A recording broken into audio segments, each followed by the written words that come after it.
16e numéro de notre magazine spécial CAN Total Égypte 2019, 16e journée de compétition. Mais quel moment avons-nous vécu ce samedi 6 juillet? Date qui restera dans les mémoires et surtout celle des joueurs éliminés mais aussi qualifiés au cours de ces huitièmes de finale. Nous vous l'avons dit, il y a du suspense et des incertitudes. Encore un rendez-vous ce dimanche à voir et nous le verrons tout à l'heure. Mais d'abord, parlons du sommaire de cette édition. En images, nous reviendrons sur la deuxième journée des huitièmes de finale où le Cameroun a été piégé par le Nigeria de Gernot Rohr. Autre surprise, eh bien, c'est le tremblement de terre justement dans le stade international du Caire où l'Égypte est tombée face à l'Afrique du Sud. Tous les détails dans quelques instants. Deuxième titre, deux belles affiches encore avec Guinée face à l'Algérie. Autre match, c'est Madagascar contre la RDC. Et puis, dans la troisième partie, nous parlons des à côté de la CAN, les informations ainsi que les pronostics. Et puis, nous allons voyager comme d'habitude. Les invités de cette émission, d'abord, Zico Toumba, ancien pro de la RDC. Vous avez démarré dans quelle équipe en RDC? Vous avez démarré là-bas? Non, j'ai pas démarré là-bas. Donc, moi, j'ai eu la chance de pouvoir venir ici en Europe. J'ai commencé à jouer au foot très tard. J'ai commencé à jouer à l'âge de 12 ans. Et bien sûr, avec le travail, j'ai eu la chance de faire une petite carrière. Voilà. Quel poste? Attaquant. Attaquant. Et puis il y a Sami Mochtabi. Sami, lui, il a joué, mais côté amateur, il est journaliste marocain. Sami, pas trop démoralisé, Sami? Alors, on est déçu forcément, mais la vie continue. Oui, il faut. Et puis, donc je vous rappelle, pour notre interactivité, il ne faut pas hésiter de donner vos pronostics chaque jour pour les matchs. Nous sommes dans les huitièmes de finale et puis bien sûr, nous faire part de vos points de vue, de vos analyses sur les rencontres que vous avez déjà vues. Tout de suite, nous allons parler des analyses des matchs.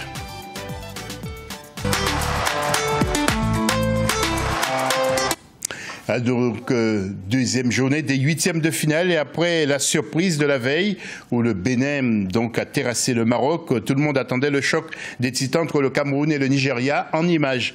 Regardez donc, mais quel match avec Ondion, je dis bien Igalo, qui ouvre le score dès la 14e minute de jeu.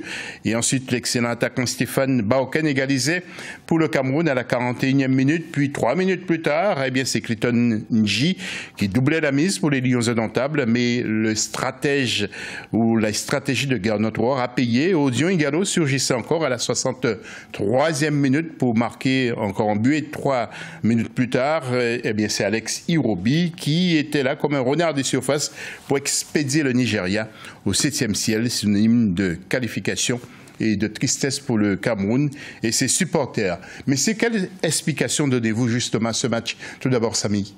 Eh bien, honnêtement, c'était un très joli match, hein. On ne peut pas s'en plaindre. Ça a été une belle vitrine et un beau spectacle pour l'Afrique. Maintenant, je pense aussi que ce n'était pas non plus un grand match tactique, ni même technique. Il y a eu beaucoup de déchets techniques. Je pense aussi qu'il y a eu de grosses largesses défensives. C'est ce qui a permis justement de voir beaucoup de buts. Je ne suis pas étonné, puisque le Cameroun et le Nigeria, c'est ce qui nous avait montré un petit peu en poule, de grosses individualités offensives qui peuvent à tout moment éclairer un match. On l'a vu avec Ndji. Il se fait railler par certains supporters à Marseille, mais on sait très bien que sur une action individuelle, il est capable de faire de très belles choses. Les Nigérians, pareil, offensivement, c'est fluctuant. Et donc voilà, c'est ce qui nous a permis de voir un très beau spectacle. Maintenant, est-ce que quand l'adversité augmentera, est-ce que ces défenses, enfin en tout cas celle du Nigeria, puisque pour le Cameroun c'est fini, est-ce que la défense du Nigeria sera capable de résister à un potentiel un petit peu plus important, à une équipe plus compacte, à un bloc bas? Voilà, on verra bien, mais en tout cas, c'est beau pour l'Afrique de voir ce genre de match. Zico, qu'est-ce que vous retenez justement de cette rencontre entre Nigeria et Cameroun, le Cameroun qui est terrassé? Écoutez, moi j'étais un peu surpris parce qu'on sait tous que ça arrive vraiment dans les tours, dans les huitièmes de finale, quarts de finale où c'est les éliminations directes. J'étais surpris un peu parce que c'était un match assez ouvert où, comme il a dit Sami, il n'y avait pas vraiment un choix tactique. On n'a pas vu par exemple une équipe qui est venue avec un plan de jeu de jouer défensif pour justement ne pas prendre de but. Là, les deux équipes ont joué le jeu. Après, je pense qu'au niveau défensif, il y a eu beaucoup de manques, que ce soit du côté camerounais ou même côté nigérian. Mais après, ça sourit aux Nigérians. Mais quelque part, on a quand même vu un très bon match de football. Et puis côté statistique, messieurs, le Nigeria a moins touché le ballon que le Cameroun. 38% de possession contre 62%. Incroyable. Alors Samy, est-ce que vous pensez qu'il faut tout reconstruire maintenant du côté du Cameroun ou bien il faut aller dans la continuité avec Seedorf? C'est vrai que c'est assez compliqué si on compare par rapport à la précédente CAN, où le Cameroun est sorti vainqueur avec une équipe amoindrie, puisque beaucoup de stars n'avaient pas répondu présent pour cette compétition. Là, il y avait quasiment toutes les stars camerounaises. L'équipe était au complet. C'est vrai qu'on a annoncé en grande pompe le ticket Seedorf-Kluivert. Maintenant, moi je pense sincèrement en Afrique, il faut laisser du temps. Il faut laisser du temps. On l'a vu avec le Maroc, avec Renard. Le Maroc n'existait plus depuis plusieurs années. On a laissé du temps à Renard. Il a remis le Maroc sur la carte africaine. Je pense que c'est un petit peu la même chose avec le Cameroun. Si on repart encore à zéro, voilà, c'est perdre du temps. Le Cameroun a des échéances bientôt. Je pense sincèrement que voilà, il vaut mieux repartir sur des bases saines avec les entraîneurs déjà en place, le staff déjà en place. Et voilà, au moins il y a des choses qui existent déjà pour pouvoir construire pour l'avenir. Franchement, ce serait une très mauvaise idée de la part du Cameroun de tout repartir à zéro, puisque les joueurs se sont inscrits aussi dans un plan de jeu, dans un suivi avec le staff. C'est très dur de couper tout ça. Oui, alors Zico, justement, est-ce que vous pensez que cette défaite était préméditée pour les Lions? Il n'y a pas eu de construction de jeu, il faut l'avouer. Une nouvelle équipe à chaque match, quasiment. Ça fait quand même des ordres. Et puis l'histoire aussi des primes. Tout ça, ça a peut-être joué, non? Vous savez, il ne faut pas seulement regarder ce qui se passe sur le terrain, les choix du coach. Bon, bien sûr, il a sa responsabilité, sa part des responsabilités. Voilà, il y a ceux qui ne connaissent pas le football ou les simples spectateurs qui regardent, ils vont juger par rapport à ce qu'ils voient sur le terrain. Mais il faut voir aussi dans quel contexte ils ont abordé le match. Quand vous arrivez déjà en compétition avec des problèmes, des primes, d'organisation et tout ça, ça donne vraiment un peu un coup au moral. Après, on ne peut pas seulement se réfugier derrière tout ça. Aujourd'hui, ils étaient champions d'Afrique en titre. Personne ne les attendait quand ils ont fait champion. Personne ne voyait le Cameroun gagner. Et je pense que là, c'est un match où peut-être qu'ils sont passés à côté, mais ce n'est pas une raison pour tout recommencer à zéro, parce que là, ça serait vraiment de tout perdre, quoi. Je pense qu'il faut continuer avec Seedorf, avec cette équipe-là. Et je pense que ils pourront faire de bonnes choses par la suite. Nous allons continuer avec un focus sur les meilleurs joueurs de la rencontre. Nous avons sélectionné pour le Nigeria Odion Ighalo, le numéro 9, auteur donc de 2 buts, l'homme qui rôde autour des 18 mètres comme s'il reniflait une proie. Né à Lagos, Ighalo joue en Chine actuellement. Et puis l'autre joueur des Super Eagles s'appelle Alex Irobi, encore un homme dangereux, attaquant des Gunners d'Arsenal. 2 armes secrètes pour Gernot Rohr. Autre image, c'est du côté du Cameroun. Nous avons voulu mettre en évidence 2 joueurs. Stéphane Baorken qui fait son chemin après Strasbourg.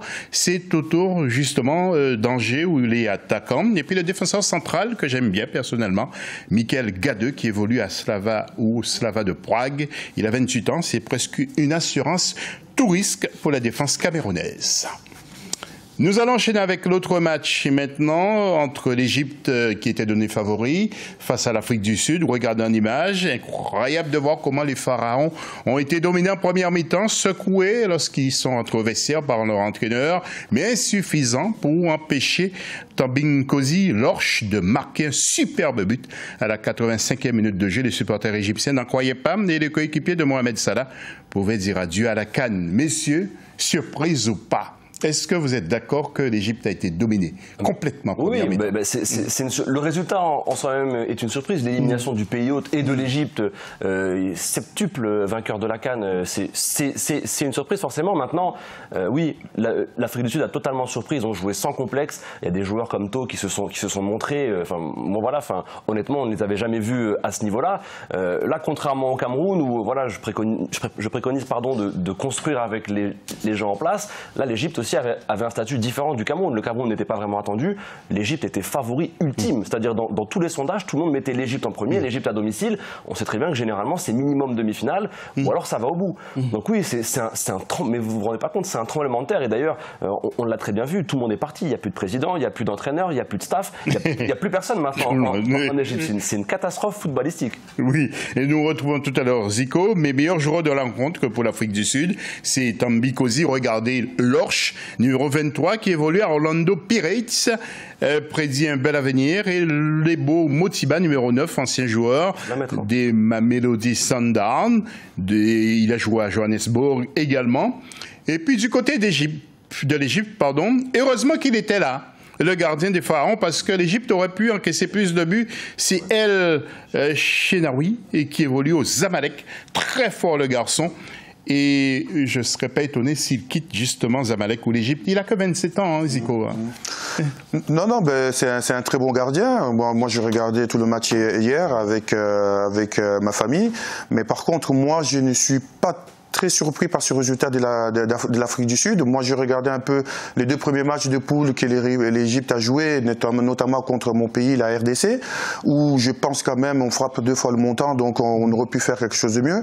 Mais après, contrairement au match du Cameroun contre le Nigeria, là, on a bien vu l'équipe d'Afrique du Sud qui est arrivée avec un plan de jeu. Donc, ils sont venus, ils se sont mis d'abord sur un bloc médian, donc après, essayer de ressortir le ballon quand ils avaient la possibilité de faire une transition rapide. Après, quand ils ont marqué le but, ils se sont mis un peu à un bloc bas. Donc l'objectif pour eux, c'est que moi j'ai pu voir de ce match-là, c'était de densifier l'axe pour justement éviter les Égyptiens, parce qu'ils étaient quand même assez forts pour trouver l'attaquant et très aigué dans l'axe. Donc pour les obliger de passer sur le côté, où ils savaient très bien que dans les airs, ils allaient dominer les Égyptiens. Et le plan a très bien marché. Et moi j'ai vu un très bon match du football. Vous parlez comme un grand coach. Hein. Je me demandais est-ce que vous ne serez pas coach plus tard. Nous allons voir le tableau justement des résultats, avec l'Égypte qui perd devant l'Afrique du Sud 1-0 et le Nigeria qui bat le Cameroun 3-2. Joseph-Antoine Bell est en ligne avec nous, ancien international, membre de la CAF et consultant RFI. Joseph, quelques explications sur cette élimination du Cameroun? On peut toujours, sur un match, trouver des raisons, mais de manière globale, on est bien obligé d'admettre que de faire un 100 mètres en tirant une balle dans le pied ne peut pas vous faire battre les adversaires. Vous arriverez à couvrir vos 100 mètres si vous êtes ici, mais si vous avez des adversaires, vous les battez difficilement. Donc les Camerounais se sont quand même mis beaucoup de handicaps eux-mêmes. Même si hier était le premier match où on les voyait développer quelque chose. Mais précisément, on devrait pouvoir se dire que si depuis un an, au moins, ils avaient livré de tels matchs, celui d'hier aurait été certainement d'un niveau encore plus élevé et que le Nigeria les aurait pas battus. Et Joseph, est-ce que vous pensez qu'il y a eu un problème de stratégie de la part de l'entraîneur Clarence Seedorf? Je pense qu'il y a un adage qui a été déterminé quand il s'agit de foot, c'est que en football les absents ont toujours raison.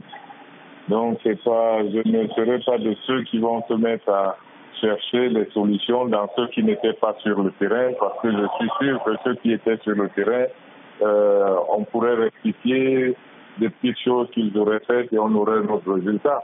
Et puis, comme je l'ai dit à l'origine, le fait de changer des joueurs sur le terrain ne remettrait pas le Cameroun à la première place, parce que n'oublions pas que bien auparavant, le Cameroun aurait pu finir premier et il n'aurait pas eu à jouer ce huitième de finale à Alexandrie avec un déménagement. Vous me direz, le Nigeria fait la même chose, mais entre deux grands étourdis ou écervelés, il y en a bien un en éliminatoire, un qui passera, un qui restera.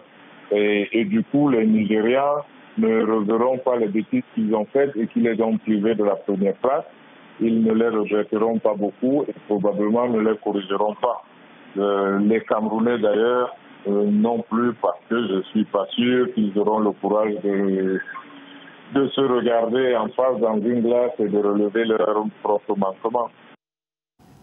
Et avant la fin de la première partie de cette émission, vous savez que nous avons droit au pronostic de nos invités chaque jour. Je rappelle Égypte-Afrique du Sud, 1-0 pour les Sud-Africains et 3-2 pour les Nigérians face au Cameroun. Que disaient donc ce samedi nos invités en pronostic? Écoutez.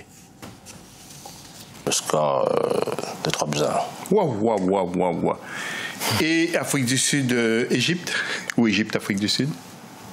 Ça va être un match qui ira dans le même sens. Je pense que l'Égypte va s'exprimer au mieux. J'irai également dans ce sens, mais plutôt 3-0. 3-0. Et vous, mon cher Koukou, comment voyez-vous le match Nigeria-Cameroun, le score? Je ne suis pas certain que les Camerounais soient aussi prolifiques face à une défense nigériane, donc je vois plutôt mon inverse. Victoire du Nigeria 1-0. Je ne sais pas si... Attendez, Koukou va te dire... Victoire du Nigeria 1-0. Et Égypte-Afrique du Sud? 3-0. Ouais.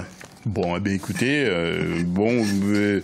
il y a un invité qui était dans le bon avec la victoire, pas pour le score, mais en tout cas, l'essentiel, c'est de faire les pronostics comme ça arrivera tout à l'heure à Zico et à Samy, à tout à l'heure pour la deuxième partie de l'émission.